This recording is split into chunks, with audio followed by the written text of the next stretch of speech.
अंदर लॉकडाउन आप बेशक कीजिए, कोई आपत्ति नहीं हमें। लॉकडाउन आप 3 महीने का करिए, चाहे 300 सालों का करिए, कोई आपत्ति नहीं हमें। लेकिन साथ साथ आप ये काम भी करिए कि 3 महीने का अगर आप लॉकडाउन करेंगे तो 3 महीने का इस देश की गरीब जनता का बिजली और पानी का बिल माफ करिए।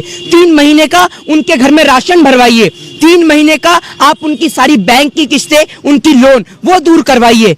हम कोई पागल नहीं है, हमें मरने का शौक नहीं है जो सड़क पे इस देश का माइग्रेंट, इस देश का लेबर सड़क पे निकलेगा। आप दीजिए उसे 3 महीने का रहने के लिए पैसा दीजिए, उसे घर दीजिए, उसके घर का किराया दीजिए। 500 रुपए आप 500 रुपए मैं आपको देता हूं और कल से आप पत्रकारिता छोड़िए। रुकिए, 500 रुपए मैं आपको देता हूँ। 500 रुपए चाहिए ना आपको? लेबर की बात कर रहे हैं ना आप भी तो लेबर नहीं है, आप सरकार की लेबर है, आपको भी 500 चाहिए। सर आपने ये कहा कि आप मेरी बात सुनिए जी, माइक क्लोज करिए। 500 देश की जनता को प्रधानमंत्री दे रहे हैं, मैं इनको 1000 दे रहा हूँ। माइक बंद करिए। अरे बंद करिए ना, सुनिए ना, क्या सुनिए? मोदी यहाँ की जो जनता है उसको सुविधा के लिए दे रहे हैं ना 500 रुपए। अरे 500 रुपए में क्या सुविधा होगी? 500 रुपए तो इनके अफसर घूसखोरी खा जाते हैं।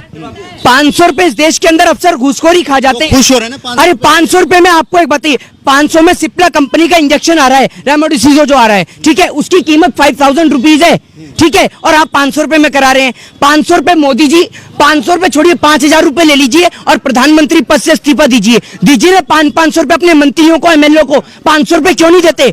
एमएलए चलाएगा 500 रुपए में खर्चा। 5000 रुपए का एक दिन में गाड़ी में तेल और डीजल फूकने वाले एमएलए इस देश की गरीब जनता को 500 रुपए देकर उनके जिस्म का, उनके आप सरकार से चाहते क्या है? 500 रुपए ना दे और दे तो बिल्कुल दीजिए ना। 3 महीने का बिजली पानी माफ करिए अगर लॉकडाउन करते हैं। 3 देश की अर्थव्यवस्था खत्म हो जाएगी ना फिर, अगर पैसे लोगों में बांट दिया जाए तो देश की अर्थव्यवस्था। वाह, 3000 करोड़ की सरदार पटेल की मूर्ति बना दो तो देश की अर्थव्यवस्था बढ़ जाएगी, ठीक है। 10 लाख का सूट पहन लो तो देश की इकोनॉमी बढ़ जाएगी, ठीक है। और करोड़ों रुपया अपनी विदेश यात्रा पे खर्च कर दो तो देश की जीडीपी बढ़ जाएगी। कौन से स्कूल से पढ़ के आए हैं आप? लेकिन अगर गरीब जनता को दे दो तो इकोनॉमी भी गिर जाएगी, जीडीपी भी गिर जाएगी। कौन से स्कूल से पढ़े हैं? मोदी जी के स्कूल से पढ़े क्या जहाँ डिग्री नहीं मिलती? बताइए ना। या जी पढ़े लिखे, डबल एमए कर रखे हैं। हाँ, मोदी जी ने चाहिए तो आप मोदी जी, एक बात मुझे बताइए ना, आप मोदी जी के क्लासमेट थे क्या? मोदी जी के क्लासमेट थे, उनके साथ पढ़े हो क्या आप?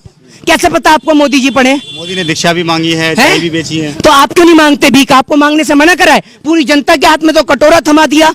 और लेकिन आज आप ये देखिए कि मंदिर और मस्जिद के बाहर बैठने वाले लोगों को कोई भीख भी नहीं देता, क्योंकि देंगे कहां से? इन्होंने तो पूरी देश की जनता को ही भिखारी बना दिया। क्या भिखारी बना? क्या भिखारी बना दिया? आप देख लीजिए ना क्या हालत है लोगों की, देख लीजिए क्या हालत है इस देश के लेबर की। आत्महत्या कर रहा है किसान, आत्महत्या। मोदी जी नहीं होते थे लोग तो बचते भी नहीं। क्यों? मोदी जी की वजह से क्या कर रहा है? मोदी जी की वजह से कैसे बचे हुए हैं? मोदी जी सड़क पे स्टैंड गन लेके खड़े हुए हैं या AK-47 लेके खड़े हैं? कैसे खड़े हैं बताइए? कैसे बच रहे हैं? कहां से पढ़ रहे हैं आप? बताइए ना। आपको मोदी जी की तरफ से कुछ चंदा पानी आ रहा है क्या? आ रहा है तो कोई दिक्कत नहीं है। आप 500 में घर चलाने की बात करें, 1000 रखिए। आज से डेली हिंद बंद अनाउंसमेंट कर रहे हैं आप, डेली हिंद बंद। नहीं आप क्या बताइए ना, क्या बताएं? यहाँ पे काम तो कर रहे हैं ना, जिस तरीके से उन्होंने 2 करोड़ रोजगार का वादा भी किया था कि हम 2 करोड़ रोजगार देंगे। हाँ, तो जो किसान है उनकी आय दोगुनी करेंगे। हाँ, थोड़ा सा ऐसा है ना, अभी चंद्रमा जो है गंदा पड़ा हुआ है ना, ये मंगल गंदा पड़ा है, वहां पर झाड़ू लगा रहे हैं। 2 करोड़ लोगों को वहां रोजगार मिला है। हिंदुस्तान की जगह क्या पाकिस्तान में रोजगार दे के आए हैं? 2 करोड़ कहाँ मिला है रोजगार? भीख मांगना रोज। आज देश मजबूत तो हो रहा है ना, पाकिस्तान थर-थर कांप रहा है। वाह, ये तो मैंने सुना ही नहीं था। बहुत खूब, सुनिए, आप कह रहे हैं देश थर-थर कांप रहा है, ठीक है। एक बात बताइए, भारत देश के नागरिक जब ऑस्ट्रेलिया जा रहे हैं तो उनके साथ क्या हो रहा है? पता चल रहा है आपको? बताइए क्या हो रहा है? देखिए डेली कितना पढ़ा लिखा है, बताइए क्या हो रहा है? आप तो मोदी नाम हो रहा है, क्या नाम हो रहा है? देश का नाम रोशन हो रहा है, लोग दूसरे देश में जा रहे हैं, वहां पे अपना कारनामा करके दिखा रहे हैं। क्या कारनामा करके दिखा रहे हैं? कारनामा करने के लिए मोदी जी अकेले काफी हैं। देश के लोग जाते हैं तो देश के लोग, हमारे देश के अगर कोई नागरिक किसी अदर कंट्री में जाते हैं, अमेरिका जाता है तो वहाँ बाइडन वहीं फ्लाइट के बाहर खड़ा रहता है ना कि इंडिया से फूलमाला पहना के स्वागत। लोग फक्र के साथ कहते हैं कि हमारे देश के प्रधानमंत्री मोदी है। दलाली छोड़िए, थोड़ा सा देश की ओर ध्यान दीजिए। और भारत से ऑस्ट्रेलिया जाने वाले लोगों को वहां पकड़ा जा रहा है और बंद किया जा रहा है जेल में, और आप सत्ता जी की दलाली कर रहे हैं। कोविड की वजह से तो सबको क्वारंटाइन किया जा रहा है ना। क्वारंटाइन करके जेल में कौन डालता है? आपको देखा है कभी क्वारंटाइन करके जेल में डाला जा रहा है? बताइए ना, क्या हूँ, कहाँ डाला जा रहा है जेल में? बताओ। अगर कोई क्राइम करता तो क्या उसको डाले नहीं, जेल में नहीं डाले? मतलब भारत से ऑस्ट्रेलिया जाना क्राइम है? कौन सी IPC कौन से आर्टिकल के तहत है?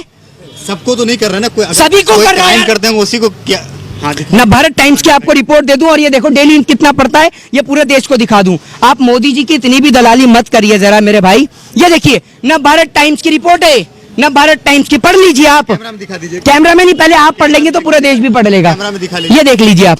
आप ये नौबत आई कहाँ से? आज किसी अदर कंट्री में हमारे देश के नागरिक जाते हैं तो ये नौबत आई ये कहाँ से? नौबत इसलिए आई है क्योंकि देश के जो प्रधानमंत्री हैं वो एक शक्तिशील प्रधानमंत्री हैं, ठीक है। वो उन्हें बिरयानी पसंद है तो पाकिस्तान पहुंचते हैं, और अमेरिका में डोनाल्ड ट्रंप थे तो पहले अमेरिका पहुंच जाते हैं। तो आप ही देखिए, आप ही कह रहे हैं कि देश में विदेश में डंका बज रहा है, पापा का डंका बज रहा है, कितना तगड़ा डंका बज रहा है, आप देख ही रहे हैं डंका कितना तगड़ा बज रहा है। तो दलाली छोड़िए, देश के लोगों के लिए बात करिए। आखिरी सवाल आपका खत्म ही नहीं। आखिरी सवाल नंदीग्राम से जो है ममता बनर्जी जीत जाती है, बाद में पता चलता है कि ममता बनर्जी हार गई है। तो क्या एक नंदीग्राम सीट हारने से ममता बनर्जी की हार हो गई है? कौन कह रहा है आपसे? कोर्ट गई हैं वो तो। और आप ये देखिए, पहले उनको बधाई दे दी जाती है जीत की, बोल दिया जाता है आप जीत गई, फिर उसके बाद में अनाउंसमेंट करी जाती है कि वो हार गई। सेम बिहार वाला प्रोसेस, सेम बिहार वाला। तो जिम्मेदार कौन है जिम्मेदार? कौन? गलती किसकी है? नेहरू की, नेहरू की गलती है। नेहरू जी अभी है कहाँ? तो ये बीजेपी वालों से पूछो ना, बीजेपी वाले तो हर बात में नेहरू की गलती बताते हैं। तो मैंने भी बोल दिया, और आपको तो पता ही है कि मैं भी अभी स्विट्जरलैंड से आ रहा हूँ। झूठ बोल रहे हैं। क्यों? प्रधानमंत्री झूठ बोल सकते हैं, हम नहीं बोल सकते। प्रधानमंत्री है वो बोल सकते हो कुछ भी, देश को चलाने के लिए कुछ भी बोल। प्रधान, ये मतलब अगर झूठ से देश चल रहा है, अगर झूठ से देश चल रहा है तो क्या गलत है झूठ बोलना? झूठ बोलना सिर्फ प्रधानमंत्री जी के हक में, हमारे हक में नहीं है। क्यों? झूठ बोलने का भी सर्टिफिकेट मिलता है नागपुर से, बताइए ना। तो आप ये सब छोड़िए फालतू की बातें, देश की गरीब जनता की ओर ध्यान दीजिए। जय हिंद, जय भारत, वंदे मातरम।